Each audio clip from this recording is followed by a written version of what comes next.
사랑에 빠질 때 그것을 이룰 가능성을 미리 헤아려야 하는 걸까?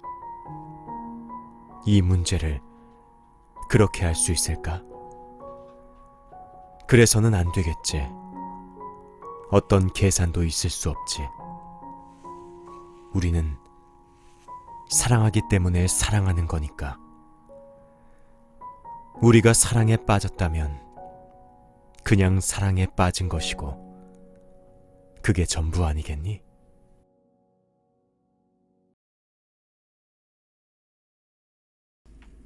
안녕하세요.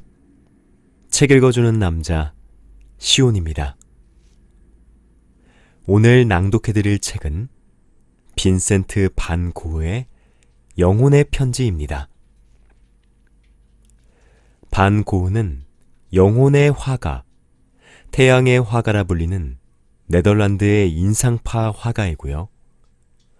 불꽃 같은 정열과 격렬한 필치로 눈부신 색채를 표현했으며 서양 미술 사상 가장 위대한 화가 중 한 사람으로 꼽힙니다. 1853년 3월 30일 네덜란드의 브라반트 북쪽에 위치한 작은 마을에서 엄격한 칼뱅파 목사의 맏아들로 태어났습니다.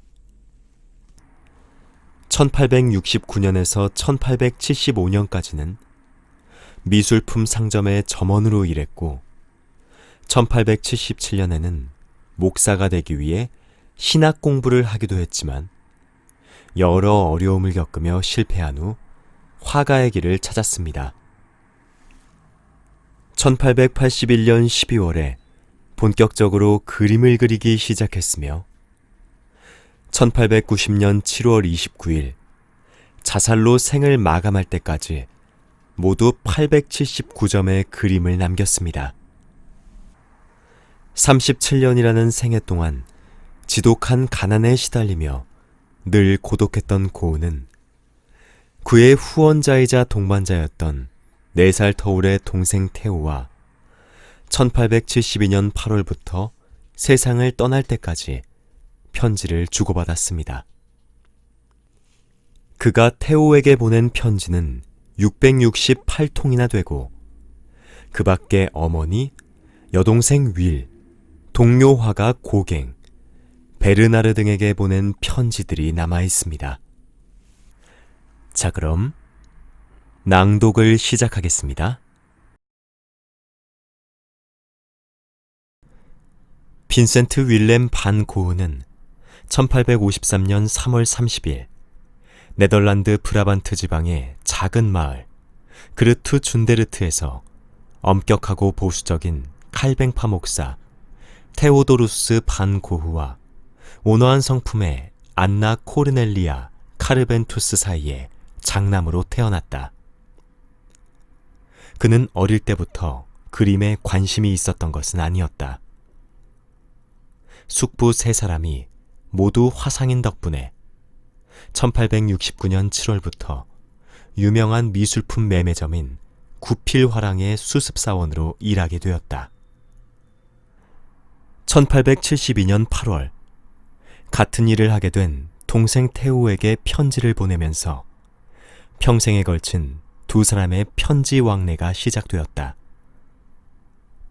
고흐가 테오에게 보낸 편지는 모두 668통이나 되었는데 편지 왕래는 3차례 일시적으로 끊기기도 했다. 1873년 6월 그는 구필화랑 런던 지점으로 옮겼다. 이 무렵 19살의 하숙집 딸 유제니 로이어에게 구혼했다가 거절당하고 충격을 받았다. 1875년 5월 파리 본점으로 옮긴 고흐는 성서를 탐독하기 시작했다. 이를 계기로 그는 종교에 몰입하게 된다. 그러나 이 때문에 미술품 거래를 혐오하게 되었고 고객이나 동료 직원들과도 사이가 나빠져 1876년 3월 말 직장에서 해고되었다. 에텐에 있는 부모 곁으로 돌아간 고흐는 자연이나 예술과 관련된 일을 하기를 원했던 어머니의 뜻을 저버리고 기숙학교의 무보수 견습교사, 서점 점원을 전전했다. 1877년 5월에 신학대학에 들어가기 위해 암스테르담으로 갔지만 신에 대한 이론적 학습과 실제로 복음을 전파하려는 갈망 사이에서 방황했다. 1878년 7월 신학 공부를 그만둔 그는 전도사가 되어 가난한 광부들에게 복음을 전하기 위해 벨기에의 탄광 지역인 보리나주로 갔다. 그러나 그의 지나치게 엄격한 태도와 광적인 신앙심, 가난한 사람에 대한 봉사정신으로 인해 다른 종교인들과 마찰을 빚게 되고 여러모로 힘든 생활을 했다.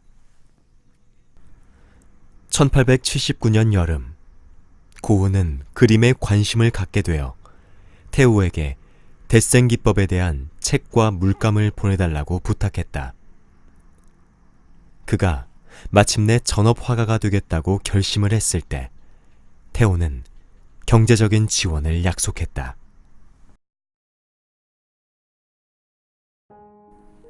테오에게 네 편지를 보니 미술에 큰 흥미가 있는 것 같구나. 좋은 일이다. 네가 밀레, 자크, 슈레이어, 랑비네, 프란스 할스 같은 화가들을 좋아한다니 나도 기분이 좋다. 모베가 말했듯 바로 그거다. 밀레의 그림, 저녁기도. 정말이지 바로 그거라니까. 장엄하고 한마디로 시 그 자체인 작품이지. 너와 그림에 대해 더 많은 이야기를 나눌 수 있기를 얼마나 바라는지. 지금은 편지로 이야기할 수밖에 없지. 될 수 있으면 많이 감탄해라. 많은 사람들이 충분히 감탄하지 못하고 있으니까. 산책을 자주 하고 자연을 사랑했으면 좋겠다. 그것이 예술을 진정으로 이해할 수 있는 길이다. 화가는 자연을 이해하고 사랑하여 평범한 사람들이 자연을 더 잘 볼 수 있도록 가르쳐주는 사람이다.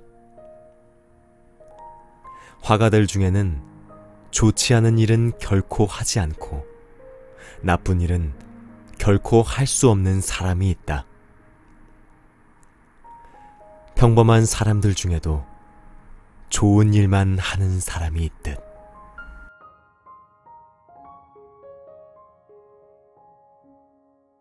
테오에게 이번에 네가 다녀간 것이 얼마나 기쁜 일이었는지 말해주고 싶어서 급히 편지를 쓴다. 꽤 오랫동안 만나지도 예전처럼 편지를 띄우지도 못했지. 죽은 듯 무심하게 지내는 것보다 이렇게 가깝게 지내는 게 얼마나 좋으냐. 정말 죽게 될 때까지는 말이다. 우리가 함께 보낸 시간은 우리 두 사람 모두 아직은 산자의 땅에 있다는 걸 확인시켜 주었다. 너와 함께 산책을 하니 예전의 감정이 다시 살아나는 것 같았다. 삶은 좋은 것이고 소중히 여겨야 할 값진 것이라는 느낌 말이다. 근래 내 생활이 더 보잘것없어지면서 삶 자체가 별로 중요하지 않다는 비관적인 생각에 젖어들기도 했다.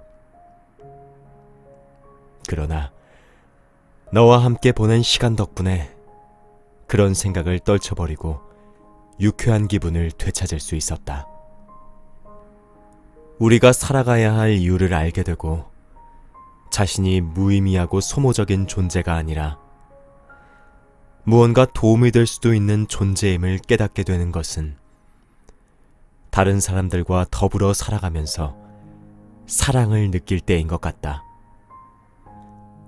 일하는 것이 금지된 채 독방에서 지내는 죄수는 시간이 흐르면, 특히 너무 많은 시간이 지나면 오랫동안 굶주린 사람과 비슷한 고통을 겪게 된다.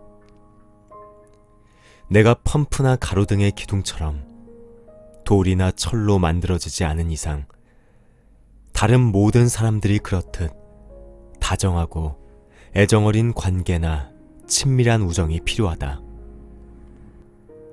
아무리 세련되고 예의 바른 사람이라 할지라도 그런 애정이나 우정 없이는 살아갈 수 없으며 무언가 공허하고 결핍되었다는 느낌을 지울 수 없을 것이다. 이런 말을 하는 것은 네가 이번에 나를 찾아준 것이 참으로 고마웠기 때문이다.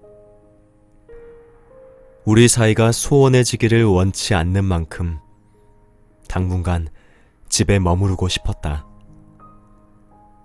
그러나 지금은 집에 돌아가고 싶지 않다. 아무래도 여기 있는 게 나을 것 같다.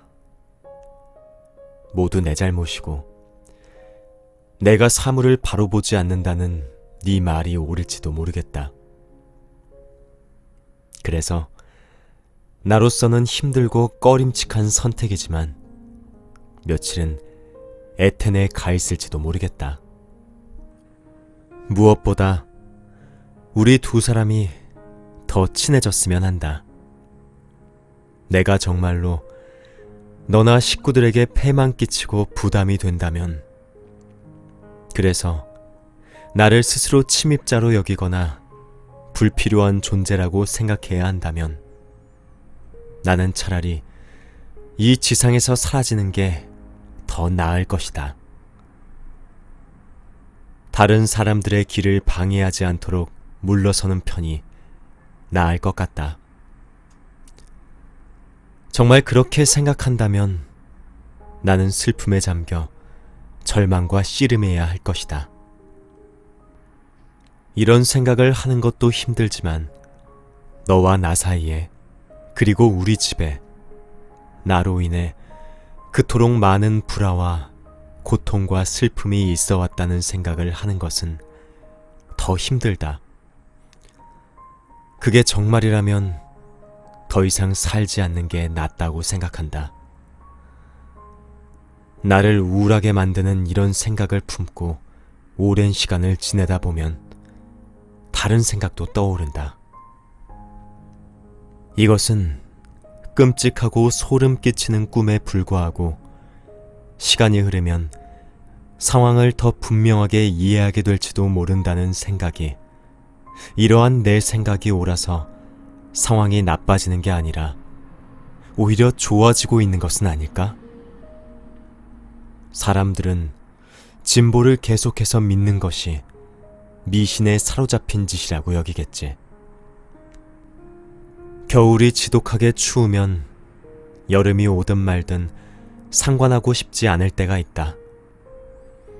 부정적인 것이 긍정적인 것을 압도하는 것이다. 그러나 우리가 받아들이든 받아들이지 않든 냉혹한 날씨는 결국 끝나게 되어 있고, 화창한 아침이 찾아오면 바람이 바뀌면서 해빙기가 올 것이다. 그래서 늘 변하게 마련인 우리 마음과 날씨를 생각해 볼 때 상황이 좋아질 수도 있다는 희망을 품게 된다. 네가 떠난 후 밤거리를 걸어다니다 집으로 돌아와 초상화를 그렸다. 잘 있어라.